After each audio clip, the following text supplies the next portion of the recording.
दोस्तों, कैसे आप लोग? आशा करते हैं आप लोग अच्छे होंगे। देखिए, अगर आप एसएससी जीडी का एग्जाम देने वाले हैं 2026 में, मतलब आपने फॉर्म भरा था, आप एग्जाम देने वाले हैं या आगे फॉर्म भरेंगे, किसी भी कीमत पर अगर आप 2026 में एसएससी जीडी का एग्जाम देंगे तो आपके लिए दो नया नोटिस आया, जो कि इस वीडियो में हम बताने वाले हैं। तो दो नया नोटिस क्या आया है? देखिए, एसएससी जीडी की अगर बात करें तो एसएससी जीडी का जो एग्जाम होता है वो कंप्यूटर पर होता है, कंप्यूटर बेस्ड एग्जाम होता है। लेकिन पहले क्या होता था, हमारा एडमिट कार्ड आ जाता था, एग्जाम सीटी आ जाता था, अपने आप हमें कुछ नहीं करना पड़ता था। फॉर्म भर दिए हैं, डायरेक्ट एग्जाम सीटी आया 10 दिन पहले, 4 दिन पहले एडमिट कार्ड आया, आप एग्जाम देने चले जाते थे। लेकिन अभी ऐसे नहीं होगा। अभी आपको खुद से डेट बुक करना होगा, ठीक है, स्लॉट बुक करना होगा। एक स्लॉट बुकिंग नाम का वर्ड है जिससे बहुत बच्चे परेशान है। देखिए, मैं क्लियर बात करूंगा कि एसएससी जीडी में जो मेजोरिटी ऑफ बच्चे होते हैं, मान लो कि अगर 100 बच्चे हैं तो 100 में से जो 60 बच्चे होते हैं वो गांव के होते हैं, ठीक है। जो आपके गांव क्षेत्र होता है, ग्रामीण क्षेत्र होता है, वहां के बच्चे होते हैं जो लोग की एसएससी जीडी की तैयारी करते हैं। शहरी क्षेत्र के भी होते हैं, हर जगह के होते हैं। गांव के भी बच्चे बहुत एक्टिव रहते हैं, चलाक रहते हैं, लेकिन उन्हें पता नहीं कि ये स्लॉट बुकिंग कहाँ से आ गया। थोड़े परेशान है वो लोग, यूट्यूब पर सर्च कर रहे हैं, कमेंट कर रहे हैं कि स्लॉट बुकिंग कैसे करे, कब होगा। तो देखिए, हर चीज का मैसेज आपको दिखाते रहेगा, हर चीज का मैसेज आपके जीमेल पर आते रहेगा स्लॉट बुकिंग के लिए, ठीक है। और जो एसएससी का वेबसाइट है उस पर स्लॉट बुकिंग का टाइम भी आएगा कि एग्जैक्ट टाइम स्लॉट बुकिंग का यहाँ से लेके यहाँ तक है। अभी तो एग्जैक्ट टाइम एकदम यहाँ पर नहीं दिया गया है, लेकिन फिलहाल यहाँ पर अगर हम बात करें तो आपका एग्जाम तो आपको पता है कि फरवरी में है, ठीक। तो उससे पहले ही आपको स्लॉट बुकिंग देखने को मिलेगा। स्लॉट बुकिंग करेंगे भी तो कहाँ से करेंगे, उतना टेंशन लेने की जरूरत नहीं है। देखिए, कोई भी जैसे सरकारी रिजल्ट जैसे वेबसाइट्स होते हैं, रोजगार रिजल्ट, वहां से जाके आप कर सकते हैं। दूसरा ऑप्शन क्या है स्लॉट बुकिंग करने का? स्लॉट बुकिंग करने का ये ऑप्शन है कि सीधा गूगल पे जैसे आप एसएससी सर्च करते हैं ना, फॉर्म भरते वक्त एसएससी सर्च करके न्यू वेबसाइट पर जाके आप लॉगिन करते थे ना, एसएससी का अपना यूजर आईडी पासवर्ड डाल के आप लॉगिन एसएससी जीडी की तैयारी टेक्स्ट बुक ऐप से की थी उन लोगों ने यहाँ पर पास किया। पास करने के साथ साथ एसएससी जीडी 2025 के जो टॉपर भी थे वो टेक्स्ट बुक वाले बच्चे थे, जिन्होंने एयर 2, एयर 3 और एयर 5 रैंक लाया। अभी मैं क्या बता रहा हूँ, मैं आपको बताता हूँ। देखिए, टेक्स्ट बुक की तरफ से, टेक्स्ट बुक एक मॉक टेस्ट ऐप है, ठीक है, जिस पर आपको प्रीवियस ईयर क्वेश्चन पेपर मिलते हैं, मॉक टेस्ट मिलता है। तो उस पर जो है रिपब्लिक डे सेल निकला है। ऐसे तो ये बहुत महंगा मिलता है, लेकिन अभी जो रिपब्लिक डे सेल है इसमें 24 से लेकर 26 जनवरी तक आपको text book pass pro unbeatable price पर मिल रहा है। अनबीटेबल प्राइस मतलब बहुत कम दाम पर आपको मिल रहा है। टेक्स्ट बुक पास प्रो मात्र 307 रुपये में मिल रहा है और पास प्रो मैक्स 395 में। दोनों में अंतर क्या है? देखिए, आपका टेक्स्ट बुक पास प्रो में आपको सब कुछ मिलेगा, ठीक है, जितना previous year question paper, mock test, ठीक है, हर कुछ आपको यहाँ पर पीडीएफ हर कुछ मिल जाएगा, ठीक। पास प्रो मैक्स में यहाँ पर क्या हो जाता है, थोड़ा आपको एआई वाला फीचर मिल जाता है, ठीक है। तो आप दोनों में से कोई भी ले सकते हैं, ठीक है। यहाँ पर अगर बात करें तो ये टेक्स्ट बुक ही आपको क्यों परचेज करना चाहिए? टेक्स्ट बुक ही इसलिए आपको परचेज करना चाहिए क्योंकि आपको इसमें क्या क्या क्या मिलता है बेनिफिट, मैं आपको बताता हूँ। सबसे पहले, प्रीवियस ईयर क्वेश्चन पेपर के लिए कोई बुक नहीं खरीदना पड़ेगा। एसएससी जीडी का जितना भी प्रीवियस ईयर क्वेश्चन पेपर है सब आपको यहाँ पर मिल जाएगा।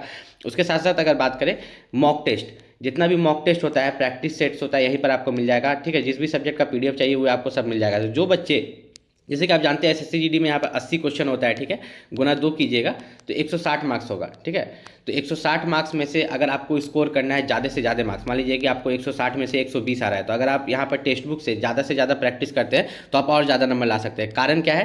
क्योंकि टेक्स्ट बुक के प्रैक्टिस सेट में, ठीक है, या मॉक टेस्ट में जो क्वेश्चन आते हैं वो एग्जाम में रिपीट हो जाते हैं। आप जितना ज़्यादा टेक्स्ट बुक से मॉक टेस्ट लगाइएगा उतना ज़्यादा आपका सिलेक्शन के चांसेस ज़्यादा होगा। और ये मैं सिर्फ नहीं बोल रहा हूँ, अगर आपके आसपास भी कोई बच्चा होगा ना, 20 बच्चा में पूछेंगे तो एक बच्चा बोलेगा कि हम टेक्स्ट बुक यूज़ करते हैं। तो जाइए, अभी आप टेक्स्ट बुक पास प्रो मात्र 307 रुपये में मिल रहा है। आपको मेरा कूपन कोड यूज़ करना है VSH बस, जिससे कि 12% ऑफ हो जाएगा, ठीक है। तो इसका लिंक जो है वीडियो के डिस्क्रिप्शन में दे दिए, वहाँ से जाके आप टेक्स्ट बुक को परचेस कर सकते हैं, ठीक है। इसी वीडियो के डिस्क्रिप्शन में लिंक दिया गया है, आपको जाके वहाँ से परचेस कर सकते हैं। और मेरा कूपन कोड VASH बस यूज करेंगे, वहाँ पर कूपन कोड का होगा तो 12% ऑफ हो जाएगा। या मेरे लिंक के द्वारा जाएंगे तो वो डायरेक्ट भी अप्लाई हो जाएगा। मात्र 307 रुपये में आपको 1 साल के लिए यहाँ पर टेक्स्ट बुक मिल रहा है, ठीक है, जिससे कि आप एसएससी जीडी के साथ साथ अदर एग्जाम्स की भी तैयारी कर सकते हैं। वीडियो के डिस्क्रिप्शन में लिंक दिया हुआ है। करते थे एसएससी के वेबसाइट पर, यूजर आईडी मतलब रजिस्ट्रेशन नंबर। तो एसएससी के वेबसाइट पर लॉगिन कीजिए, लॉगिन करके आप जो एसएससी जीडी वाला फॉर्म भरे, उसमें भी एक स्लॉट बुकिंग का ऑप्शन रहेगा, उस पर क्लिक कीजिए, आप जाकर स्लॉट बुकिंग कर पाएंगे। लेकिन अभी फिलहाल नहीं हो रहा है, ठीक है, अभी कुछ दिन में होगा आपका, ज़्यादा दिन नहीं, आपका कुछ दिन में ही आपका स्लॉट बुकिंग शुरू होगा, क्योंकि फरवरी में आपका एग्जाम है। तो स्लॉट बुकिंग करते समय एक चीज ध्यान रखिएगा, स्लॉट बुकिंग का एक डेट देगा। मान के चलिए कि आपका एसएससी जीडी का एग्जाम 23 फरवरी से है, ठीक है, 23 फरवरी से एग्जाम है। तो स्लॉट बुकिंग हुए लगभग 30 दिन पहले कराएगा, ठीक है। तो अभी आपका जो है जनवरी जब खत्म होने वाला रहेगा तो लगभग 25 जनवरी से, ठीक है, 25 जनवरी के 30 जनवरी के बीच में स्लॉट बुकिंग आपका शुरू हो जाएगा, ठीक है। और शुरू हो जाएगा तो स्लॉट बुकिंग के लिए भी अच्छा खासा आपको 10 दिन का समय वो देगा कि 10 दिन में आपको स्लॉट बुकिंग करना है। मान लो दे देगा कि 25 जनवरी से लेके आपको 5 फरवरी तक हम स्लॉट बुकिंग का समय देते हैं। तो ये जो स्लॉट बुकिंग का समय मिलेगा उसमें आखिरी समय में स्लॉट बुक नहीं करना, ठीक है, आखिरी डेट को जाके स्लॉट बुक नहीं करना, पहले स्लॉट बुक करना, ठीक है। फर्स्ट कम फर्स्ट टेक, ठीक है। जल्दी अपना स्लॉट बुकिंग तो आप जो है जल्दी करना, ठीक है, लेट से स्लॉट बुकिंग नहीं करना। सबसे पहली बात ये खुद एसएससी बोलती है कि जब स्लॉट बुकिंग शुरू हो तो आपको पहले स्लॉट बुकिंग कर लेना है, लेट से स्लॉट बुकिंग नहीं करना है। दूसरी चीज, जितने भी बच्चे एसएससी जीडी का एग्जाम देने जाते हैं, बहुत कोई को मैंने देखा है फेस करते हैं कि उन्हें एग्जाम सेंटर से लौटना पड़ता है, ठीक है, उन्हें एग्जाम नहीं दिया मतलब एग्जाम देने में दिक्कत होता है, या जब वो लाइन में लगते हैं अपना एडमिट कार्ड आधार कार्ड लेके बच्चा लगा हुआ रहता है, जब उसका टर्न आता है तो बोल देता है कि आपका एडमिट कार्ड में तो कभी दिक्कत नहीं होता, आपका आधार कार्ड में दिक्कत है, ठीक है, या आपके पास फोटो नहीं है। तो सबसे पहली बात मैं बता दूं, जब भी आप एसएससी जीडी का एग्जाम देने जाएं, अपने गले में कुछ पहनते हो या हाथ में अंगूठी कुछ पहनते हो तो वो सब उतार दिया करो, ठीक है, क्योंकि वहां पर वो लोग उसको लेके बकझक करेंगे। जब आप एग्जाम देने के लिए जाते हो एसएससी जीडी का तो आप अपना बैग तो लेके जाते ही होगे, दूसरे सिटी में भी जाते हो तो फिर बैग तो वहां पर रखने का रहता है कि हाँ 20 रुपया लेता है, बैग रख देता है, या फ्री में भी बैग रखने का होता है। तो जहां पर बैग रखाता है उसी में अपना सामान डाल दिया करो। क्यों? क्योंकि आपको पता है कि जब लाइन में लगोगे, आप कुछ भी गला में हाथ में पहने हो, कान में पहने हो कुछ भी, तो उसके लिए वो बकझक करेगा, ठीक है, उसके लिए वो बकझक करेगा। तो पहली बात तो वहाँ के स्टाफ से कभी भी आपको लड़ना नहीं है, क्योंकि आप एग्जाम देने जा रहे हो। अगर आप स्टाफ से मिसबिहेव करोगे तो आपको डिवेयर कर दिया जाएगा एग्जाम के लिए। ये सबसे पहली बात, पैनिक नहीं करना है, दिमाग को एकदम हल्का माइंड रखना है, कोई टेंशन नहीं लेना है। अब आपका आता है आधार कार्ड। आधार कार्ड 2-3 तरह का आता है। एक ओरिजिनल छोटा वाला आधार कार्ड आता है, ठीक है, जो बाय पोस्ट आपको मिलता है, डाकिया आके देता है, तो वे वाला कोई आपको टेंशन नहीं दे सकता, ठीक है। जो डाकिया आपको आधार कार्ड आके देता है वो ओरिजिनल आधार कार्ड होता है, ठीक है। एक होता है पीवीसी आधार कार्ड, जो कि कैफे वाला तुरंत प्रिंट करके दे देता है। तो जो पीवीसी आधार कार्ड होता है वो आपको लेके नहीं जाना है, ठीक है। जो एक डुप्लीकेट आधार कार्ड निकलता है, मतलब आप ही का आधार कार्ड का डी कॉपी टाइप का निकलता है टेम्प्रोरी यूज के लिए, तो वे सब आधार कार्ड लेके नहीं जाना है। जब भी आप एसएससी जीडी का एग्जाम देने जाए ओरिजिनल आधार कार्ड लेके जाए, ठीक है, जो आप बाय पोस्ट आपको आता है, तो आपको किसी भी तरह का दिक्कत नहीं होगा। दूसरा मैंने एक चीज देखा, पासपोर्ट साइज फोटो लेके, अभी वो प्रॉब्लम है कि नहीं है पता नहीं, लेकिन हर बच्चा जो ये मेरा वीडियो देख रहा होगा, आपको पता है कि फॉर्म भरते वक्त, ठीक है, एक तो लाइव फोटो भी कैप्चर होता है, ठीक है, लेकिन एक फोटो है और फिर एक फोटो और सिग्नेचर आप भी अपलोड करते हो, लेकिन वहां पर बोला जाता है ना, एडमिट कार्ड में जो फोटो है वही फोटो है आपके पास। किसी क्या बोलते हैं सेंटर पर जहाँ एग्जाम पड़ता है, हर जगह इन्विजिलेटर जो बाहर में लोग रहते हैं, सुपरवाइजर सब, वो लोग खराब नहीं होते, कहीं कहीं होता है, बोलता है एडमिट कार्ड में जो फोटो है वही फोटो हमको दिखाओ, ठीक है। तो इस केस में आप क्या कर सकते हैं, जब आपका एडमिट कार्ड आए, ठीक है, जब आपका एडमिट कार्ड आए तो आपको क्या करना है, किसी साइबर कैफे में जाना है, बोलना है कि एडमिट कार्ड में जो फोटो है उसको क्रॉप करके निकाल के पासपोर्ट साइज निकाल दो।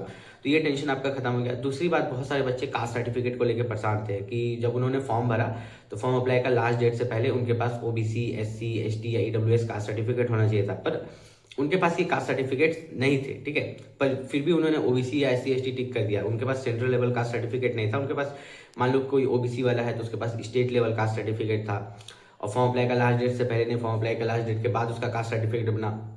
तो इन सब चीज़ों को लेकर कोई टेंशन नहीं लेना, इसमें एक नियम होता है, ठीक है, एक लूप होल है, एक नियम है, आप समझिएगा ध्यान से। जैसे कि आप ओबीसी से बिलोंग करते हो या एससी से बिलोंग करते हो या एसटी से बिलोंग करते हो या ईडब्ल्यूएस से बिलोंग करते हो, ठीक है, एक चीज़ का ख्याल रखिएगा। मान लो कि अभी आपका 2025 में एसएससी जीडी का फॉर्म फिलअप हुआ, अगर उस समय लेटेस्ट आपके पास कास्ट सर्टिफिकेट नहीं था तो कोई दिक्कत नहीं। कभी आपने पास्ट में 2023 में 2022 में कभी तो कास्ट सर्टिफिकेट बनाया होगा और अभी आप बनाने भूल गए होंगे।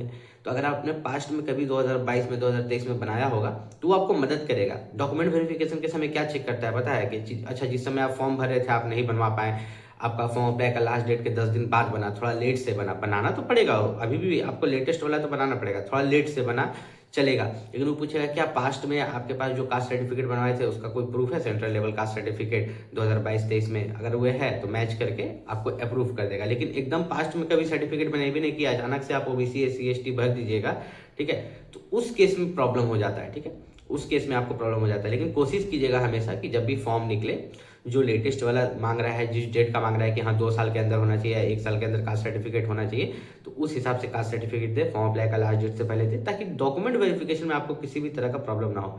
देखिए एसएससी जीडी की अगर आप तैयारी करें तो एसएससी जीडी में जितना ज़्यादा आप मॉक टेस्ट लगाइएगा, मतलब जितना ज़्यादा आप टेस्ट दीजिएगा मॉक टेस्ट कंप्यूटर पर या मोबाइल पर, उतने ज़्यादा आपके सिलेक्शन के चांसेस बढ़ेंगे, क्योंकि वहाँ भी आपको कंप्यूटर बेस्ड टेस्ट देना है। जितना ज़्यादा प्रैक्टिस कीजिएगा उतना ज़्यादा ही आपको यहाँ पर बेनिफिट होने वाला है। और एक चीज़ मैं बता दूँ, अगर आपको किसी भी तरह का दिक्कत है तो आप नीचे कमेंट करके पूछ सकते हैं। 1 दिन में नहीं तो 2 दिन में नहीं, लेकिन 3 दिन में आपको रिप्लाई ज़रूर मिलेगा।